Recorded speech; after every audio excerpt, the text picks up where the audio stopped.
Bienvenue à toutes et à tous à cette première vidéo tuto du défi Presque Zéro Déchet.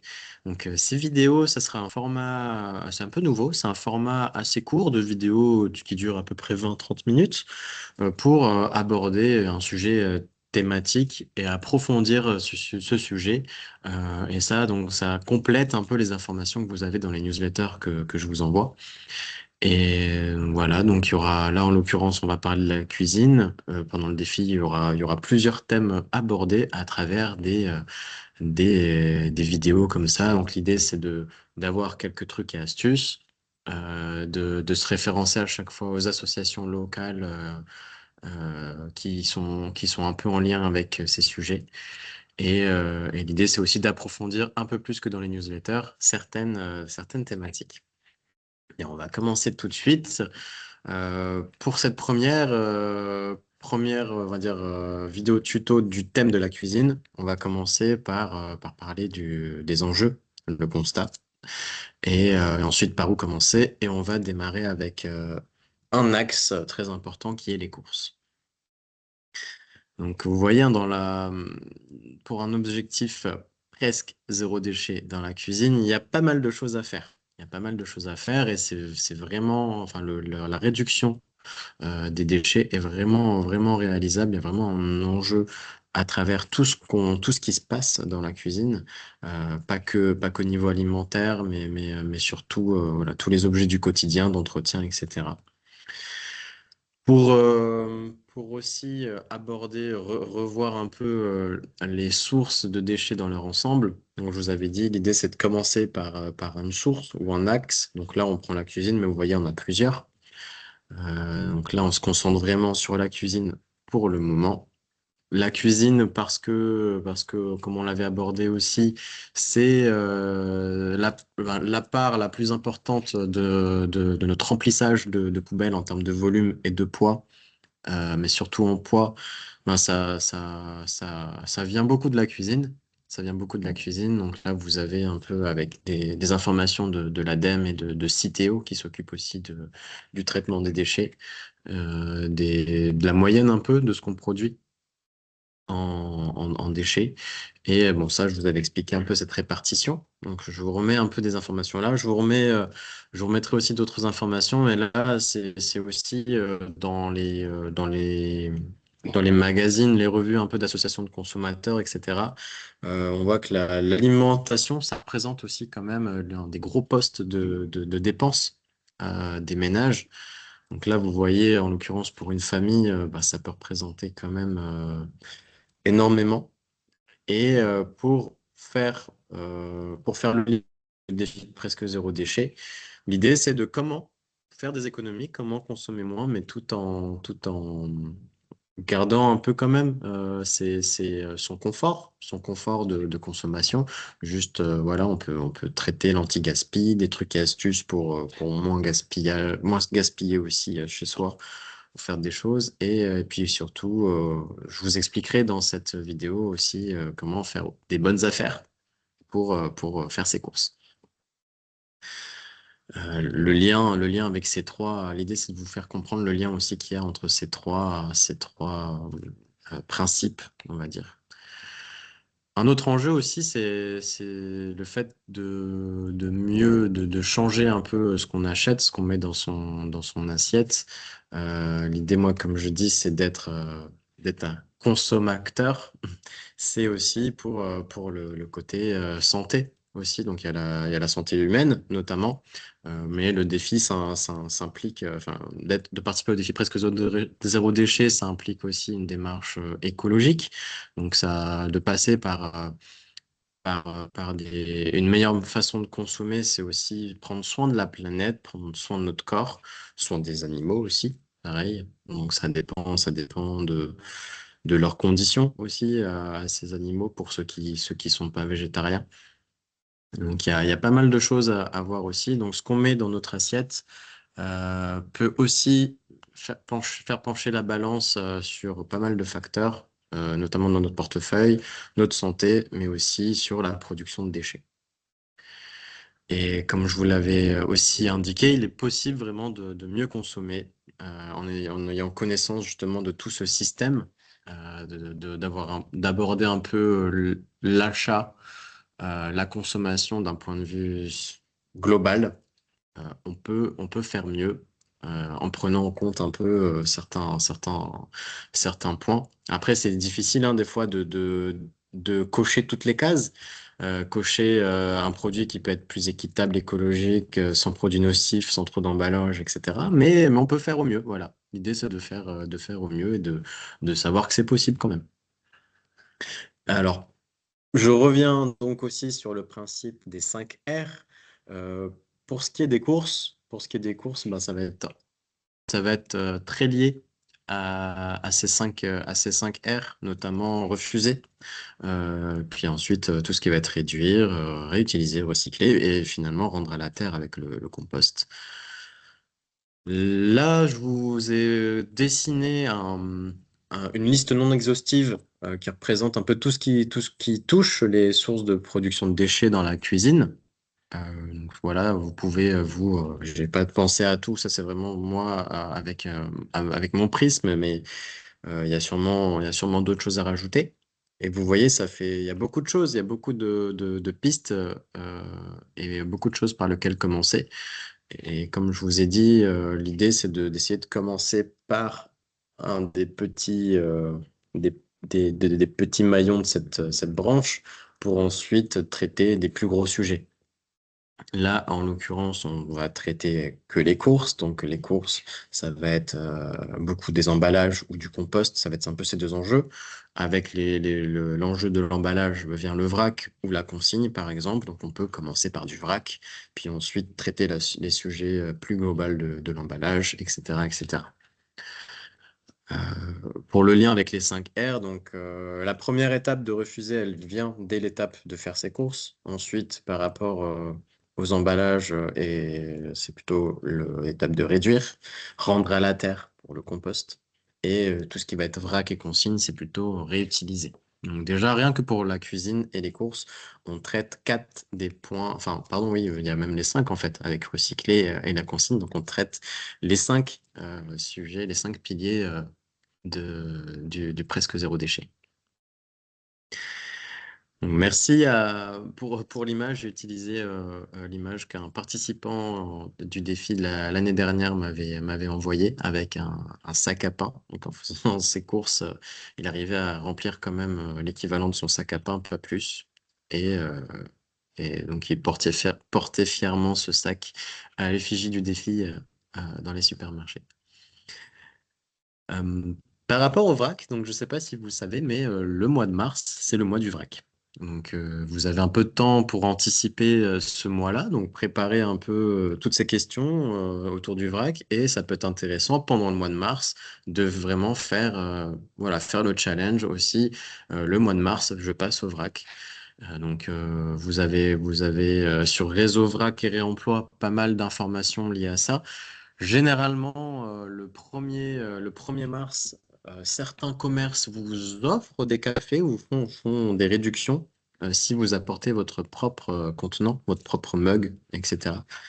Donc, je vous invite à aller sur le réseau Vrac et Réemploi pour préparer un peu ce mois du vrac et essayer de faire ce challenge. On en parlera quand ça viendra.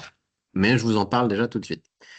Et donc, pour aller plus loin le vrac, l'idée, c'est d'éviter de s'encombrer aussi avec des emballages, des cartons, des boîtes, des bouteilles, enfin des choses qu'on va pas forcément réutiliser.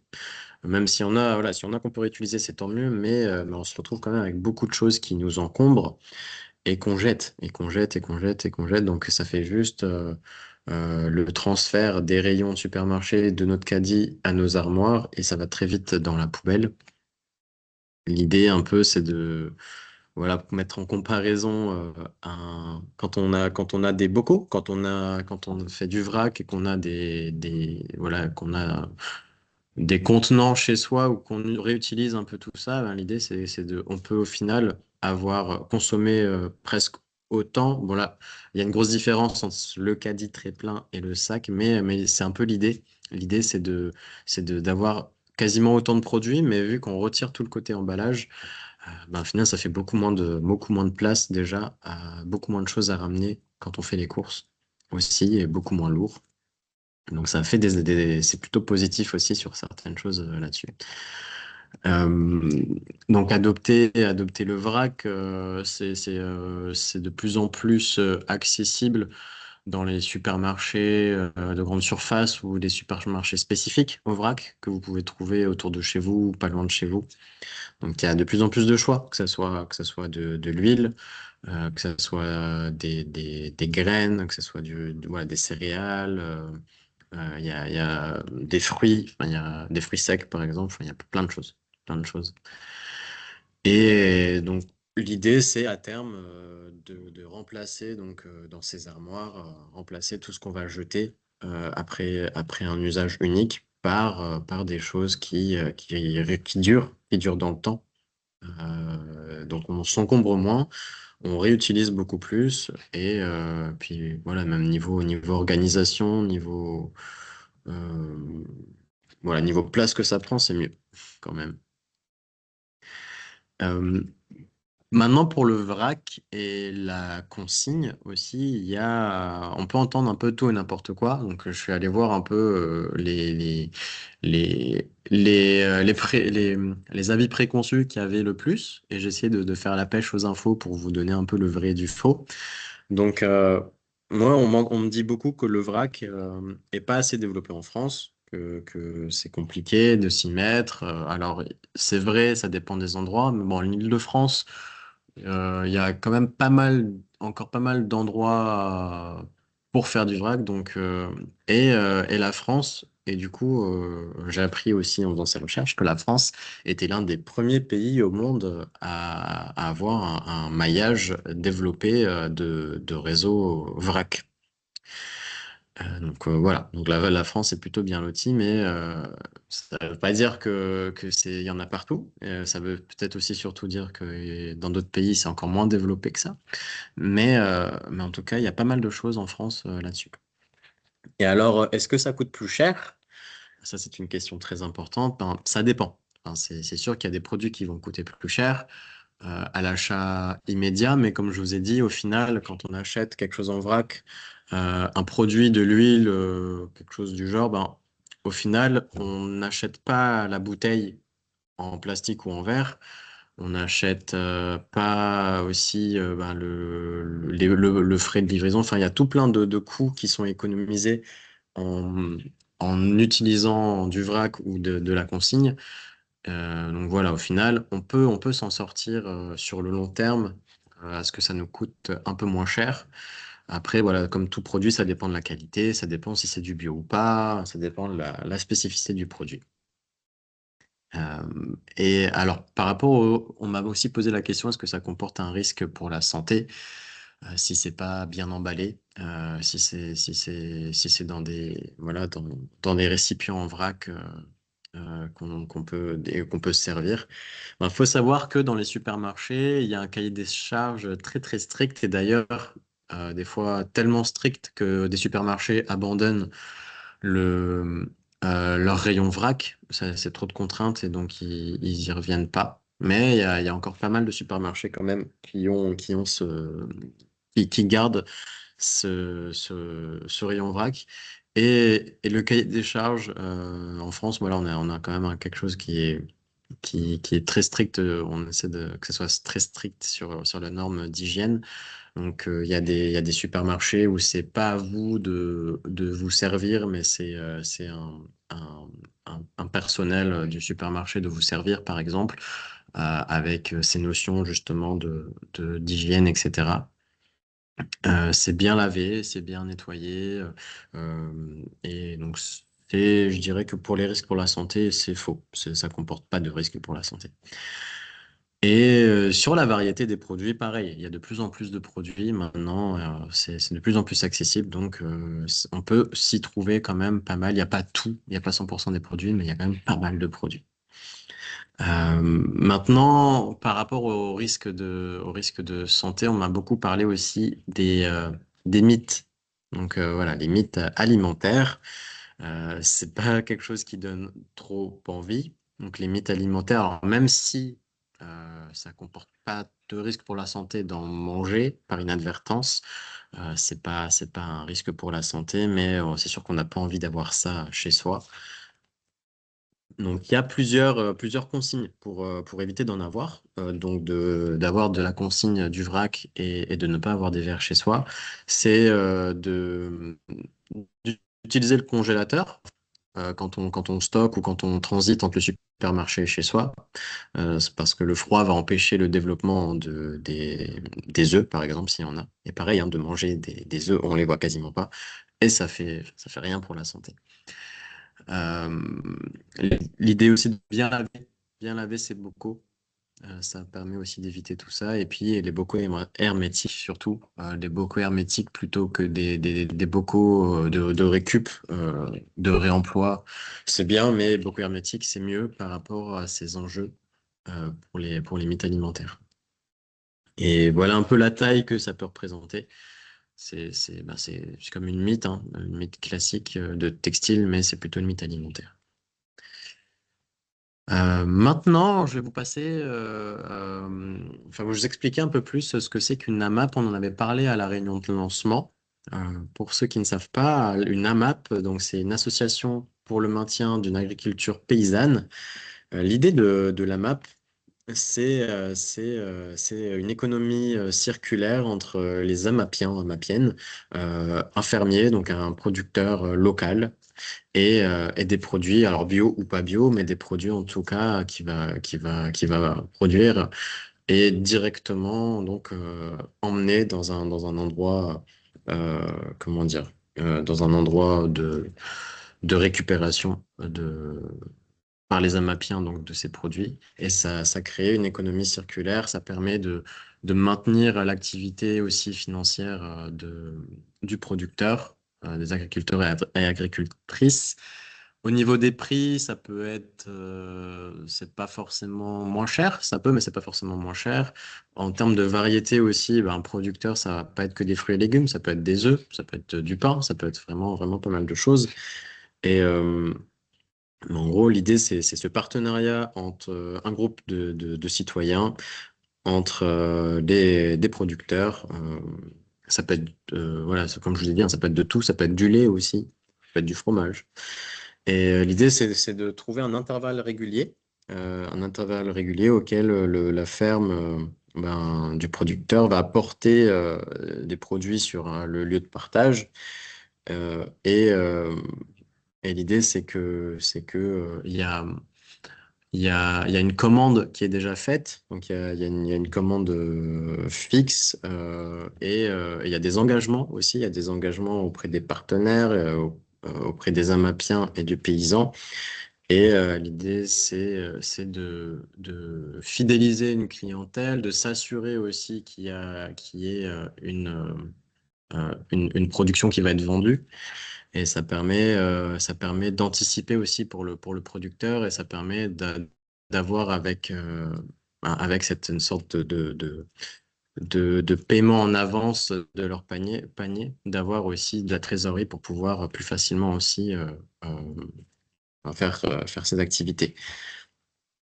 L'idée, c'est que ça passe beaucoup aussi par la communication, le partage, la transparence aussi. Donc, on sait le nom de la poule quand on achète des œufs. Ça peut être, voilà, c'est vraiment consommer différemment. Quand je parlais de consommateur, c'est vraiment l'idée. C'est vraiment l'idée d'être acteur de ce qu'on met dans son assiette, de ce qu'on décide d'acheter et de là où on veut mettre son argent aussi donc avec vraiment le lien direct avec le producteur. Donc, si vous ne connaissez pas de réseau proche de chez vous, il y a un site qui s'appelle voilà, Réseau AMAP, notamment en Île-de-France, Réseau AMAP Île-de-France. Moi, je vous ai fait déjà euh, le tri par rapport à nos associations de partenaires. Donc, vous avez notamment les écolibris Rive Gauche, pour ceux qui sont vers Verneuil. Et il y a aussi Elsa, donc à HR, qui fait aussi AMAP. Mais il y a Triel, il y a une AMAP, il y en a, enfin voilà, il y en a un peu partout. Vous voyez un peu là dans les petits points verts. Donc il y a quand même pas mal de réseaux d'AMAP proches de chez vous. Donc n'hésitez pas à y aller. Ce site est vraiment bien fait. Vous pouvez voir hein, aussi les places parce que le réseau souvent est limité. Donc, vous pouvez voir aussi ça.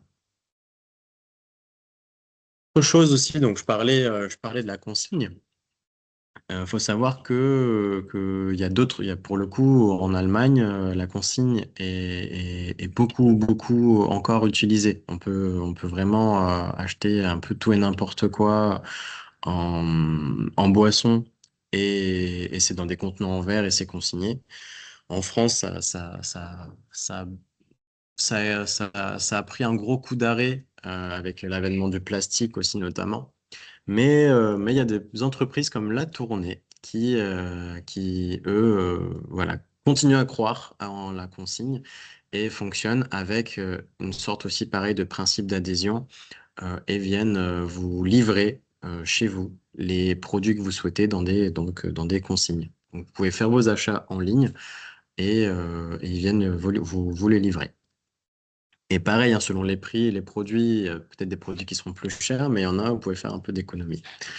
Et il y a la fourche aussi qui peut livrer chez vous. Donc la fourche, ça c'est plutôt très spécifique produit bio. Et vous pouvez pareil faire vos courses en ligne et être livré alors soit chez vous, soit dans un point relais.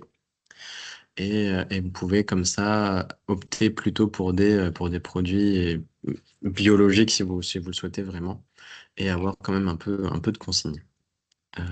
Vous avez aussi, là, plutôt pour ce qui est de l'anti-gaspi, parce que de faire, donc là, pour revenir sur la tournée et la fourche, c'est plutôt des produits de magasins ou qui peuvent à date courte, qui peuvent avoir des promotions, des réductions.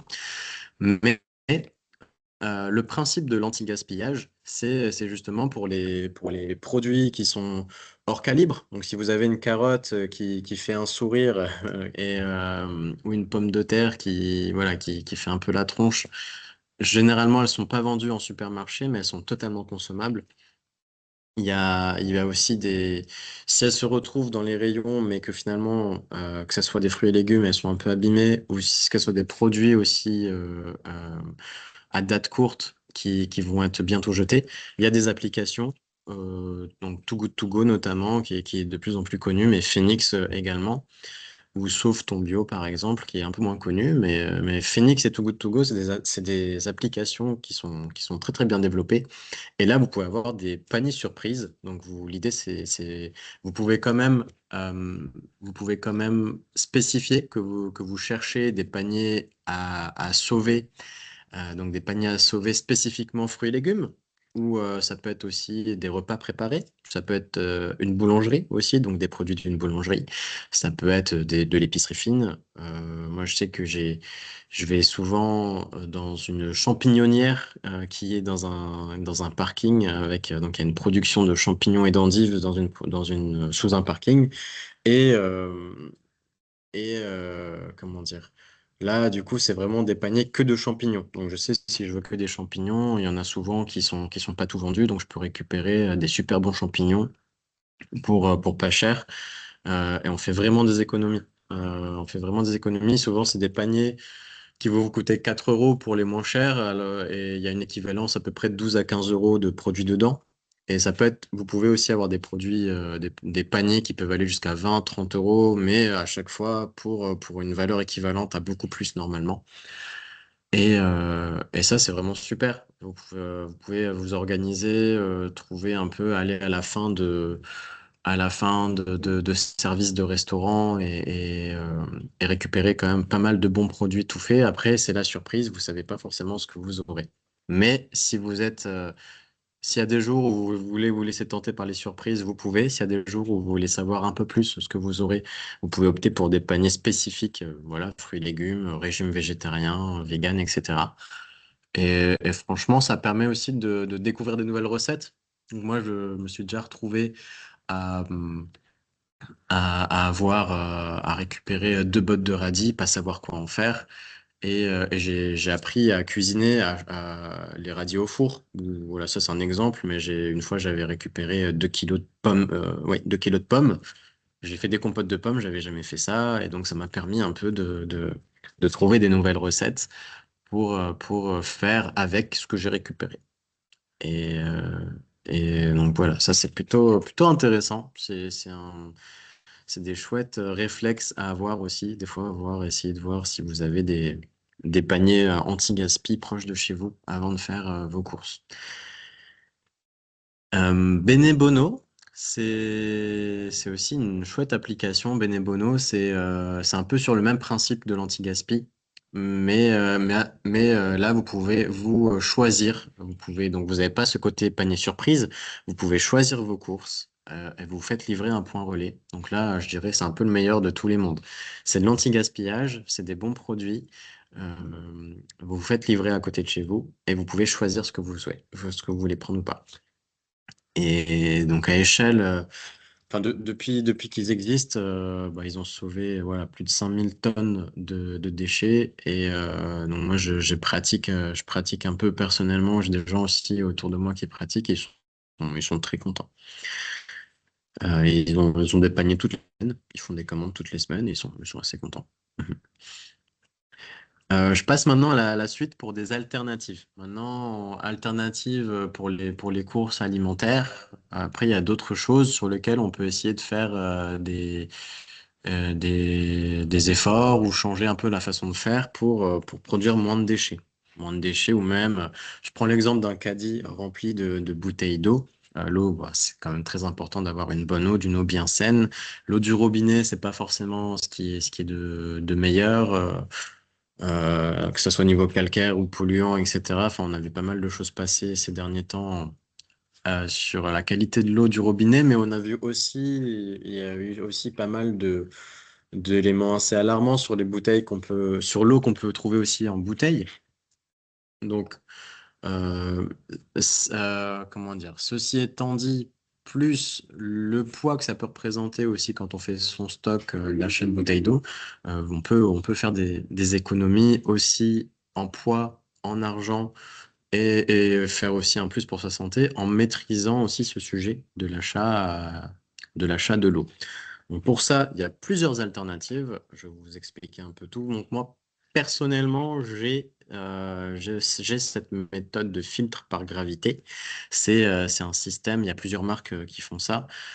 Donc j'ai mon eau du robinet, par exemple, bah, que je remplis dans la première cuve qui va être filtrée par un système de filtration qui va quand même filtrer énormément de contaminants. Et ensuite, l'eau qui est filtrée, ben, je peux la boire vraiment sans souci. Je fais ça depuis pas mal d'années. Et, euh, et ça me fait, ben, voilà, vu que au final, maintenant, j'achète plus d'eau ben, en bouteille, ben, j'ai ma gourde que je remplis tous les jours. Et ça me fait pas mal d'économies. C'est un petit investissement. C'est un investissement. Les filtres aussi, c'est à peu près 100 euros la paire pour ces genres de marques. Il y a des marques beaucoup moins chères, hein, mais pour voilà, cette bonne marque, enfin, bonne marque, oui. Enfin, en tout cas, je suis satisfait. Mais en tout cas, pour moi, maintenant, c'est inclus dans mon habitude. C'est vraiment pas contraignant. Ça se remplit assez vite aussi. Ça se remplit très vite, vu qu'il y a deux filtres. Et donc voilà, ça c'est une option. Il y a plusieurs marques, il y a plusieurs types de filtres comme ça par gravité. Vous pouvez aussi avoir des filtreurs ou des osmoseurs que vous installez directement dans les robinets de vos éviers dans votre cuisine. Vous pouvez, voilà, dans cet exemple, vous pouvez avoir plusieurs débits. Vous pouvez, en un clic, partir sur l'eau filtrée ou pas filtrée pour le côté cuisine ou besoin d'eau, voilà, besoin de boire de l'eau. Donc ça peut être vraiment très très simple à installer.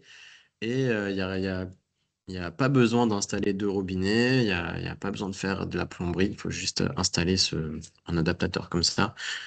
Euh, mais bon, comme c'est quand même très compact, le côté filtre peut être, enfin, peut moins filtrer quand même les polluants.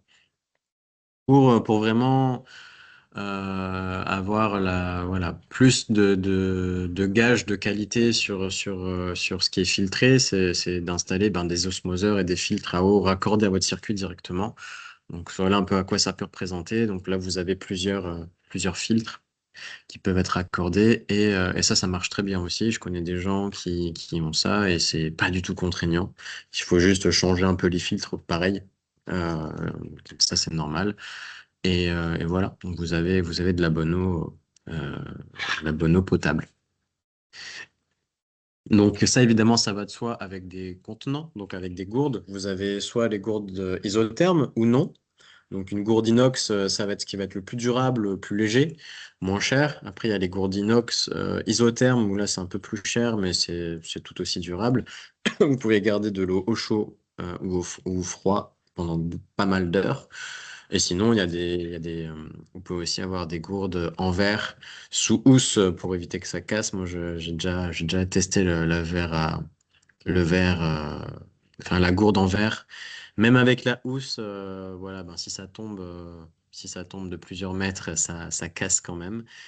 Mais sinon, bah, des gourdes aussi plastiques, hein, mais dans l'idée d'éviter voilà, des possibles pollutions de microplastiques, la gourde en inox, c'est ce qu'il y a de mieux.